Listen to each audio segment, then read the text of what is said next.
Nabiy alayhissalatu vassalam siyamu yawmi arafa yukaffiru as-sanatal madiyata wal baqiya dedilar.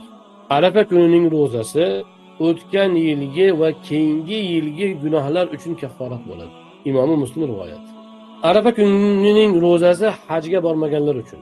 Hojilar ro'za tutmasligi afzal. Chunki Arafa kunining o'zi mashaqqati bor, boshqa u yerda o'ziga yarasha zikrlari bor va hokazo. Shuning uchun hojilar ro'za tutmagani afzal.